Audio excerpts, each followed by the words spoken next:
Le siège Navigo Ergo au dossier en résille laisse circuler l'air et limite ainsi la chaleur. Son mécanisme synchrone permet à l'assise et au dossier de s'incliner de manière automatique et synchronisée pour favoriser des mouvements de bascule en arrière qui libèrent la pression intervertébrale et soulagent le dos.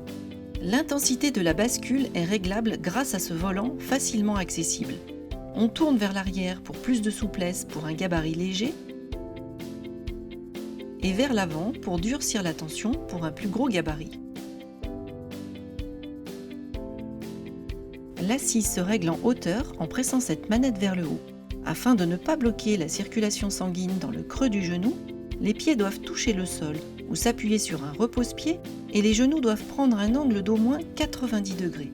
Ce siège dispose d'une glissière d'assise pour régler la profondeur d'assise et assurer le soutien de la cuisse sans couper la circulation sanguine. Le dossier est réglable en hauteur par crémaillère. Pour retourner au premier cran de hauteur, il faut monter le dossier jusqu'en haut et choisir le cran qui positionnera la partie bombée du dossier au niveau du creux lombaire. Le dossier peut se bloquer sur plusieurs inclinaisons en tournant cette molette en arrière et il possède un système de sécurité anti-retour.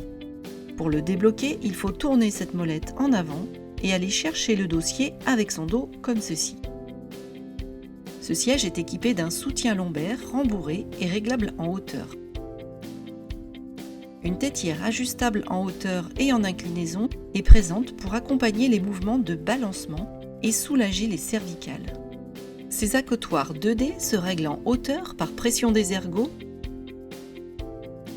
en largeur en déverrouillant ce levier. Les accotoirs doivent être ajustés de façon à ce que les coudes reposent légèrement sans avoir à hausser les épaules.